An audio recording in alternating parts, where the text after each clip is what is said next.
बिस्मिल्लाहिर्रहमानिर्रहीम। अस्सलाम वालेकुम स्टूडेंट, उम्मीद है खैरियत से होंगे। चलें जी, आज की वीडियो बेसिकली थोड़ा सा एक इंटरेस्टिंग टॉपिक है। मेरे पास क्वेश्चन आया कि सर जो एक सीए का स्टूडेंट आर्टिकल कंप्लीटेड होता है, आर्टिकल कंप्लीट करने के बाद उसका क्या स्कोप रह जाता है, मतलब उसका सैलरी पैकेज क्या होता है। तो क्वेश्चन तो बेसिकली ये था कि हम सुनते हैं जनाब जी मार्केट के अंदर बातें हो रही हैं कि जैसे ही आप आर्टिकल कंप्लीट करते हो और उसके बाद फिर आपको लाखों की सैलरी ऑफर हो जाती है और फिर आपको जो कंपनीज होती हैं वो अन्यवाद ढूंढ रही होती हैं। तो बहरहाल थोड़ा सा डिस्कस करें कि इसका स्कोप क्या होता है और किस तरह की जॉब अपॉर्चुनिटीज़ हमें अवेलेबल होती हैं, क्या क्या पैकेजेस अवेलेबल होते हैं। तो आज हम बेसिकली कुछ क्वेश्चंस का आंसर करेंगे। पहले नंबर पे तो भैया आपके आर्टिकल के बाद क्या क्या आपके पास अपॉर्चुनिटी होती है, किस किस किस तरीके से आप जॉब के ऊपर जा सकते हो। फिर उसके बाद हम देखेंगे कि भाई आपकी क्या क्या स्किल्स मैटर करती हैं, क्या क्या चीज़ें मैटर करती हैं आपके सैलरी पैकेज को। और नॉर्मली आजकल मार्केट के अंदर सैलरी पैकेज एक सीए आर्टिकल कंप्लीटेड स्टूडेंट के लिए क्या चल रहा है, तो ये चीज़ें हम इंशाल्लाह डिस्कस करेंगे। तो वीडियो कंप्लीट देखिएगा। सबसे पहले चैनल को सब्सक्राइब करना ना भूलें। अच्छा जी, सबसे पहले हम बात करते हैं आपके पास अपॉर्चुनिटीज़। जैसे ही कोई स्टूडेंट जो है वो आर्टिकल कंप्लीट करता है तो उसको दो तरह से जॉब की ऑफ़र हो सकती है या वो दो तरह से जॉब में जा सकता है। पहला ऑप्शन तो ये होता है कि उसको फर्म जो है वो खुद रिटेन कर ले या किसी क्लाइंट के ऊपर सेट करा दे, मतलब जिस फर्म के अंदर आप काम कर रहे हो वही अपने किसी क्लाइंट के ऊपर नॉर्मली सेटल कर देती होती हैं।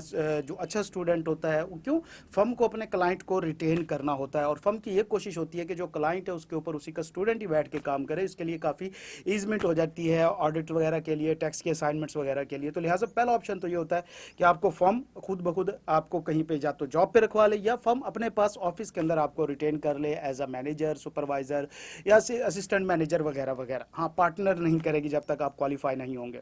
दूसरा आपके पास बच्चे ऑप्शन होता है सेल्फ का, कि आपकी आर्टिकल कंप्लीट हुई है और उसके बाद आपको फर्म ने कहीं पे रिटेन नहीं किया और ना ही उसने आपको कहीं पे हायर कराया है या किसी क्लाइंट पे रखवाया, तो फिर आपके पास ऑप्शन होता है कि आप मार्केट में खुद जो है वो जाके जॉब सर्च करें। अब बेटा जब आप खुद कहीं पे जॉब सर्च करने जाते हैं तो पहले नंबर की चीज़ ये है कि सीए इंटर की बेस के ऊपर गवर्नमेंट जॉब तकरीबन ना होने के बराबर है। हाँ, ग्रेजुएशन प्लस सीए इंटर आपको कभी कभी ऑफर आती हैं जॉब्स की तरफ, जॉब की गवर्नमेंट की तरफ से, लेकिन बहरहाल ना होने के बराबर है। तो पहले नंबर पे आपका सेक्टर हमेशा प्राइवेट ही रहेगा। अब हम देखते हैं कि कौन कौन से फैक्टर हैं जो आपको अफेक्ट करते हैं।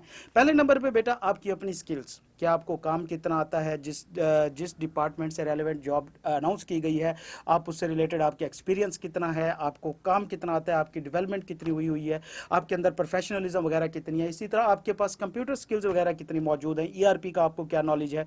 तो ये सारी चीज़ें जो है सबसे पहले नंबर पे मैटर करते हैं। देखो बेटा, प्राइवेट क्लाइंट हमेशा आपको पैसे जो देता है उसके बदले में काम निकलवाता है। उसे इस चीज़ से ज़्यादातर फ़र्क नहीं पड़ता कि आप कहाँ से आ रहे हो, कैसे हो, किस तरह से हो, उसे काम चाहिए होता है। तो लिहाजा वो काम निकलवाने के लिए आपको पैसे दे रहा होता है। वो आपके नाम के ऊपर, आपके वडेरों के नाम के ऊपर, इन चीज़ों के ऊपर जॉब ऑफर नहीं करता। दूसरे नंबर पे मैटर करता है कि आपने किस फर्म से आर्टिकल की है। फर्म का भी मैटर करता है। हम देखते हैं अक्सर जॉब वैकेंसीज ओपन होती हैं तो उसके अंदर ज़्यादातर बताया होता है जी आपकी बिग फोर की तरफ से आर्टिकल होनी चाहिए, केपीएमजी की तरफ से होनी चाहिए, फिर गोसन की तरफ से होनी चाहिए। तो लिहाजा ये भी मैटर करता है कि आपने किस फर्म से आर्टिकल किए हैं। तो लिहाजा जितनी अच्छी फर्म का ठप्पा आपके नाम के ऊपर होगा, आपके लिए ज़्यादा अच्छे चांसेस मार्केट के अंदर मौजूद होंगे। थर्ड नंबर पे बेटा आपका डिपार्टमेंट या एरिया ऑफ जॉब भी मैटर करता है। कुछ हमारे देखिए किसी फर्म के अंदर 3-4 तरह के डिपार्टमेंट काम करते हैं, जिस तरह ऑडिट है, टैक्स है, एडवाइजरी है एंड ईआरपी वगैरह, तो ये सारे मिक्स हो जाते हैं सारे उसके अंदर। अब बेटा ये भी मैटर करता है कि किस डिपार्टमेंट के अंदर आपने आर्टिकल की हुई है या जॉब करने जा रहे हैं, उनकी डिमांड के ऊपर भी मैटर करता है। मिसाल के तौर पर देखा जाए तो ईआरपी को डिमांड उसकी बहुत हाई है लेकिन सप्लाई उसकी बहुत लिमिटेड है। चंद फर्म्स हैं उसके अंदर, कुछ स्टूडेंट ट्रेन होकर आते हैं हर 6 राउंड बाद, लेकिन उसकी निस्बत ऑडिट और टैक्स में देखा जाए तो काफ़ी सारे स्टूडेंट आते हैं। अब अगर हम डिमांड की बात करें कि ऑडिट वाले डिपार्टमेंट की डिमांड अच्छी है या टैक्स वाले की ज़्यादा अच्छी है, तो बेटा अच्छी होना और ज़्यादा होना ये दोनों डिफरेंट चीज़ें हैं। ऑडिट डिपार्टमेंट के अंदर डिमांड अच्छी है लेकिन टैक्स डिपार्टमेंट के अंदर जो है वो डिमांड ज़्यादा है, उसका स्कोप ज़्यादा है ऑडिट के निस्बत। तो ऑडिट अगली हमारी इंशाल्लाह इसी के ऊपर ही होगी कि मुख्तलिफ डिपार्टमेंट्स का स्कोप क्या होता है। नेक्स्ट वीडियो वो लाजमी देखिएगा, इसके लिए ज़रूरी है कि आप चैनल सब्सक्राइब कर लें। लिहाजा टैक्स का स्कोप ज़्यादा है, ऑडिट का स्कोप अच्छा है। इस बात को हम नेक्स्ट वीडियो में एक्सप्लेन करेंगे। बहरहाल ये भी मैटर करता है कि आपने किस डिपार्टमेंट के अंदर ज़्यादा आपकी स्पेशलाइजेशन है। उसके बाद बेटा आपका जो आपने काम करना है। बेसिकली देखें, अब मार्केट के अंदर अगर हम बात की जाए तो यहाँ पे पैकेजेस स्टार्ट होते हैं 40 से, मतलब 40 से अगर हम कहें काफ़ी ऑप्टिमिस्टिक अप्रोच रखते हुए तो 40 से लेके 60 तक। मतलब मैं एक ऐसे आर्टिकल स्टूडेंट को कह रहा हूँ जिसने एक normal QCR rated category firm से आर्टिकल किया और उसके बाद वो मार्केट में जॉब ढूंढ रहा है, तो इनिशियली अगर उसको 40 प्लस मतलब 50-55 के करीब जॉब मिल जाती है तो उसे ये एक्सेप्ट कर लेनी चाहिए। ये मार्केट का आजकल ट्रेंड चल रहा है। अब जॉब कितने टाइप्स की होती है बेटा? नॉर्मली हमारी जॉब्स इंटरनल ऑडिट की, टैक्सेशन की, हमारी एडवाइजरी मैटर्स की, इनसे रिलेटेड जो है वो हमारी जॉब्स होती हैं।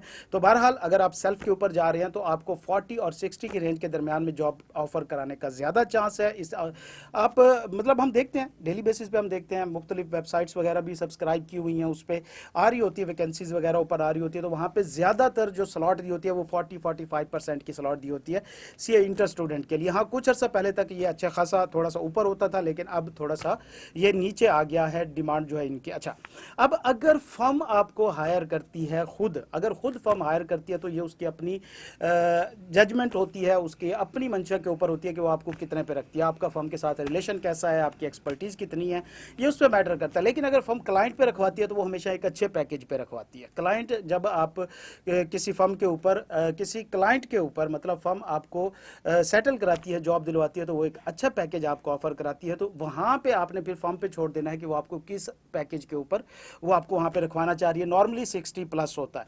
तो लिहाजा आज की बातों में हमने कुछ कंक्लूड किया कि देखो जो हमारा सैलरी का पैकेज है मैटर करता है मुख्तलिफ फैक्टर्स के ऊपर। पहले नंबर पे आप किस रूट से जा रहे हो, आप पर्सनली जा रहे हो या फर्म के रूट से जा रहे हो। दूसरे नंबर पे आपकी एक्सपर्टीज या स्किल्स, ये ज़्यादा मैटर करती है। जब आप सेल्फ पे जा रहे हो, फर्म के रेफरेंस से जा रहे हो, फिर स्किल एक्सपर्टीज इतनी मैटर नहीं करती क्योंकि फर्म को पता है कि आपको कितना कुछ आता है, उसी हिसाब से वो आपको रखवा रही होती है। तीसरे नंबर पे डिपेंड करता है कि आपकी एरिया ऑफ स्पेशलाइजेशन क्या है और फिर आप किस डिपार्टमेंट में जा रहे हो। ये सारी चीज़ों को मिला के अगर हम एक अंदाज़ा लगाने की कोशिश करें तो सेल्फ पे जो जॉब है उसमें आजकल पैकेजेस 40,000 टू 60,000 स्टार्ट हो रही है। तो बहरहाल बेटा जैसे ही आप कंप्लीट हो, आपको इनिशियल बेसिकली देखिए हमें एक्सपीरियंस मैटर करता है।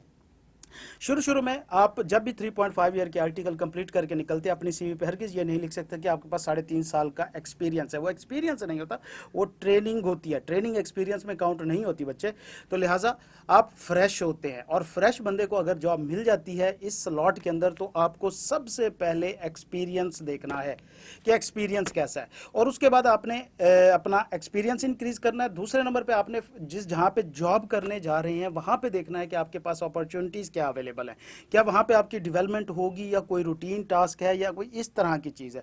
तो हमेशा जब भी ज्वाइन करना जॉब, दो चीज़ों का ख्याल रखना। पहले नंबर पे टाइम वेस्ट नहीं करना, सैलरी के पीछे, पैकेज के पीछे अगर नॉमिनल सा फ़र्क है, टाइम वेस्ट नहीं करना, आप अपना एक्सपीरियंस काउंट कराएं। और दूसरे नंबर पे सबसे इंपॉर्टेंट चीज़ जो आपने जहन में रखनी है वो ये है कि जहाँ पे आप जॉब करने जा रहे हैं क्या वहाँ पर आपकी डेवलपमेंट का ऑप्शन मौजूद है या नहीं है। मतलब कोई रूटीन का काम है या वहाँ पे आपको सीखने का कुछ नया मिल सकता है, और जिस इंडस्ट्री में जा रहे हो उसका स्कोप क्या है, ठीक है, मतलब उसके लिए क्या वाइड मौजूद हैं, उस नेचर की कोई और इंडस्ट्रीज कितनी मौजूद हैं। तो बहरहाल अगर वहाँ से कल आप एक्सपीरियंस करते हैं तो आपको क्या अच्छी ऑफर हो सकती है, उससे बड़ी कोई कंपनीज मौजूद हैं।